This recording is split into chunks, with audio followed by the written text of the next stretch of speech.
Have you ever looked at your investment account and just wondered, is this thing even on? Is it doing anything? Well, if you have, you are definitely not alone. It turns out compound interest isn't just one thing, it's this predictable 7-level journey. Okay, so let's walk through this map so you don't do what most people do. Quit right before it gets good. So let's kick things off with a question that really gets to the heart of all of this.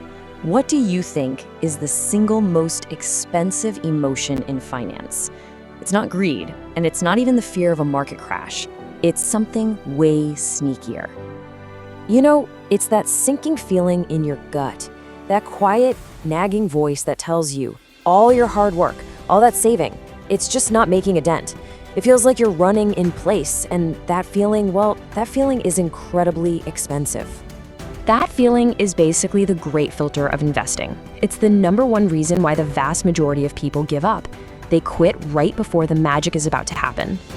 So, to really see why this happens, let's tell a story. We're gonna follow 2 people on their investment journey. The rules are super simple. No tricks, no trying to time them, a consistent plan. So, meet Casey and Jake. They're both 23, they both decide to invest $500 a month, every single month, and let's say they both earn a solid 10% average annual return, which is right around the historical average of the stock market. Yep, the exact same starting line. All right, so let's see how this plays out, or, well, how it doesn't really play out at the beginning. This is where the real psychological test begins. Welcome to levels 1 and 2, the great filter. After 1 full year, Casey and Jake have both dutifully saved $6,000. And for all their effort, their investments have earned them a whopping $283. Seriously. That's not generational wealth. That's barely a nice dinner out. It almost feels like a bad joke. And this is where that little voice of doubt starts whispering. And the next few years, honestly, they're not much better. This is what we call the discouragement phase. I mean, by year 5, Casey has put in $30,000 of her own money, and her growth is less than $9,000. It just feels like your contributions are doing all the work, and this whole compounding thing is a lie. And this is the fork in the road. Around year 4, their balances are sitting at about $30,000. And Jake snaps. He looks at the numbers and they just don't feel right. So he cashes out and buys himself a new truck. Casey, on the other hand, she just keeps going. She trusts the process. And that one decision is gonna make all the difference. But for those who push through that filter, like Casey, this is where the game really starts to change. We're now moving into levels 3 and 4, the tipping point and the snowball. You know, the legendary investor Charlie Munger nailed it. He said that first $100,000 is just an absolute grind. And it is. It takes Casey about 10 years to get there. But man, once you hit that number, he was right. The whole game changes. And check this out. At year 15, something huge happens.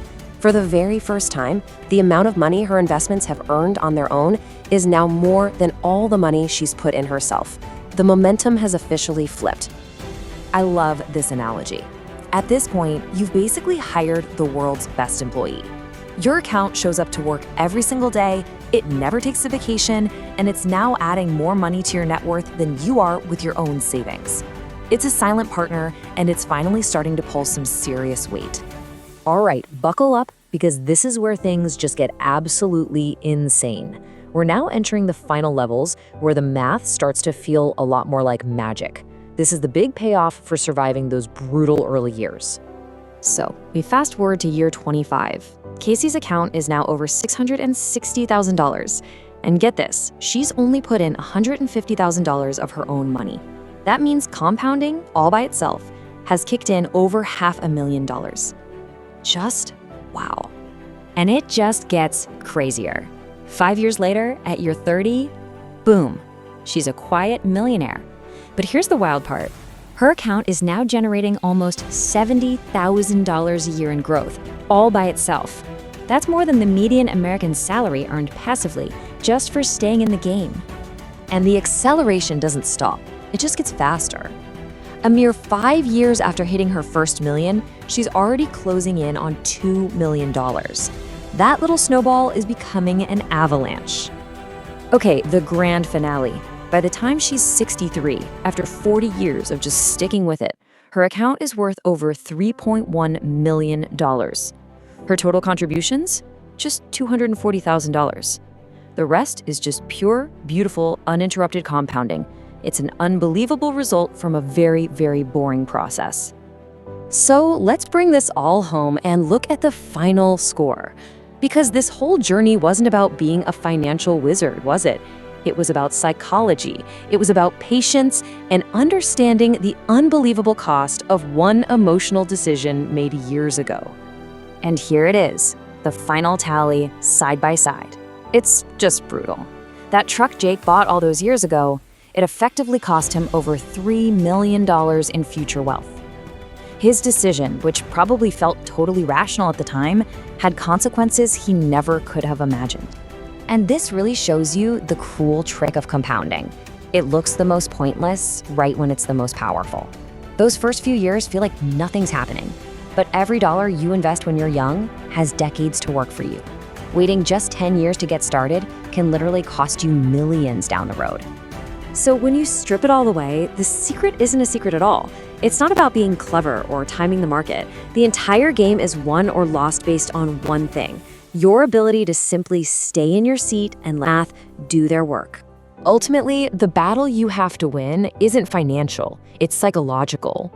It's about having the strength to just ignore your account, to not get spooked by the dips or too excited by the highs, and to just let it grow quietly and powerfully in the background.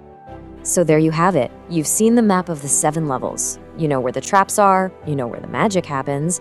The only real question left is, where on this journey are you going to choose to get off?